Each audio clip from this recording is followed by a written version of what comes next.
JIO user mate JIO sim ka solaya tum mate kayo sa tum fans tami birta kimi alam thebang la pulon nali tum jong si JIO sim nali tum use igwai polte nali tum 1 GB pen 12 GB an booster mate JIO data nali tum Akejoi pen long exi koson se labangso booster mate labangso JIO data nali tum Akejoi pen kilong exi ma labangso video nali tum ki cheng pen kijud an lang igon la pen labangso YouTube channel tami nali tum subscribe igon lapen notification mate nali tum kaike birta karjulong da praingji afan hala belarjan ta theklongji hodasta me nali tum berponik denon tangde non ko sonsela bangso JIO data mate booster nali tum 1 GB pen 12 GB an kilongji ma labangso process le non chithan pononang Approximately tum labangso free booster mate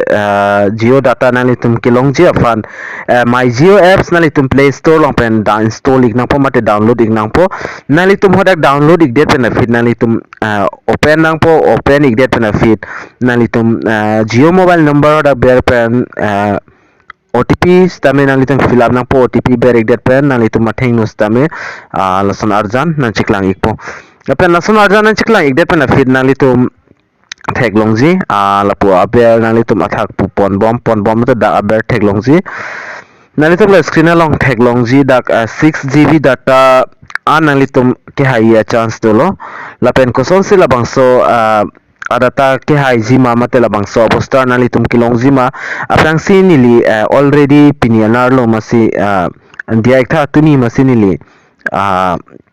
ready make elo 1 GB ani list time dak pen long pon iklo nali tum jong se occupy do pul nali tum 6 GB data an nali tum kilongji daka chance to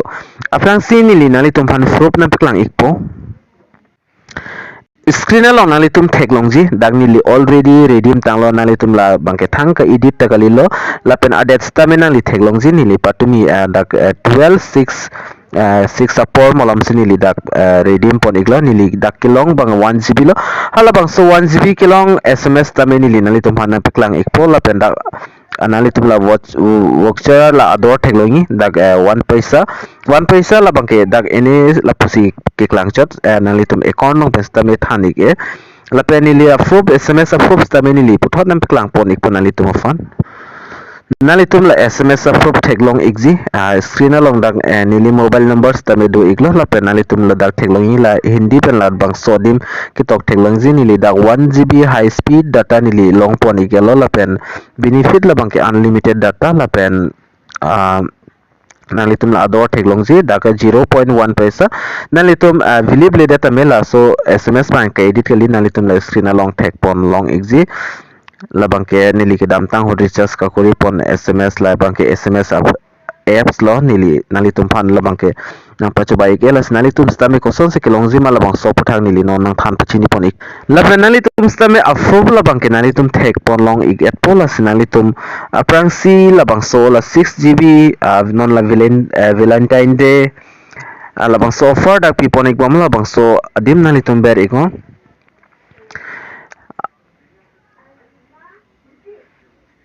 labang so adim nali tum ber ik det pen feed nali tum matheng no la san terms and condition nang klang ikpol la pen nali tum la hini la terms and condition la bang ke nali tum accept dun ikon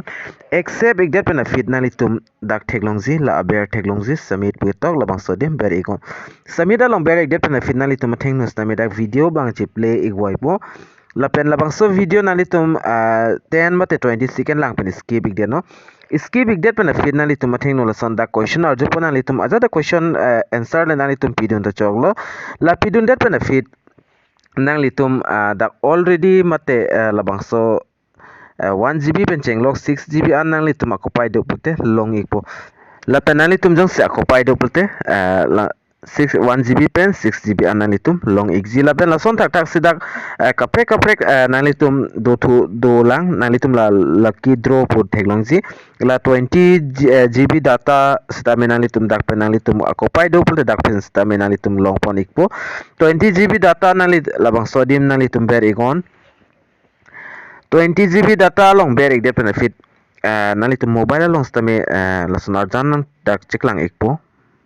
lapen ni long net lo issue machine labang so dimbang chingpu ede lo stame ni lidak stame already nili participate dun elo mate dakat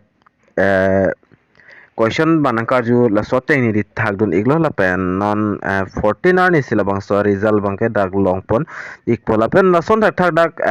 athak adolang nali tum thek longji nili na piklang pon ikpo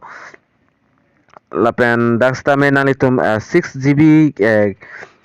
la brown vita la bangso adim stame nali tum 6 GB an ki haya chance to dak bang nili 6 GB 1 GB stame nili haidun un idalo stame nili na piklang pon ikpo la pen amo nali tum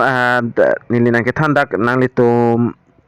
ke haidun result la bangke nali tum koson sidak pen jelang ikjima polotang te nali tum apps along stame la bangso JIO apps long stame nali tum dag menu theklongi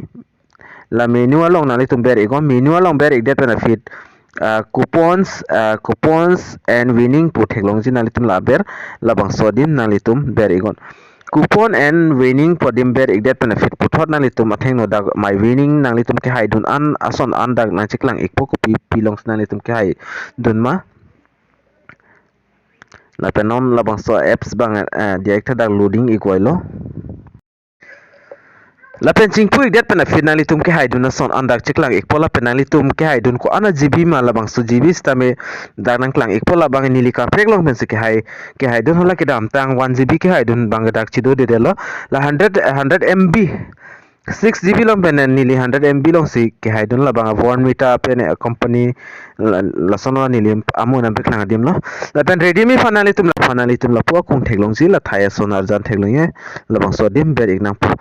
la pen dak nali tum la screen along thek pon long ikpo piklang ikpo da 100 data la so na chiklang iglo la pen da expire nali tum redeem table da la May 30 an se la bang so redeem la ke expire po la pen nali tum la ber thelong si redeem code la bang so dim nali tum ber ignang po la pen redeem code long ber ik det pen fit da automatic redeem po da loading ikpo nali tum mobile stame la pe nili da already redeem igelo la pe non da pen ke redeem nang zibang avelo la se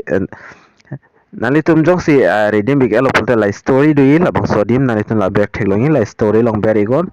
story long ber igde benefit la dak pini la nili ka redeem data details lo bangke nali tum dak thek pon long ikpo nili mobile number la pen 1 GB data quantity la pen alpo date nali tum thek pon long ikpo nason thak than nali tum stame la bangso ale ba nali tum chen dun iktame la pen la bangso video ka an ma nali tum share igo JIO user tum fan ke do an fan nali tum share igo asipinya video long ba nali tum lang mission pulte la bangso YouTube channel nalitum subscribe ikon lapen mesen na comment nalitum pigon lapen like ningsin nalitum pigon nas domi thak me kadu kave karbitis 2.0 YouTube channel ong kilangara do an pasta me nilhin pen kardom to change your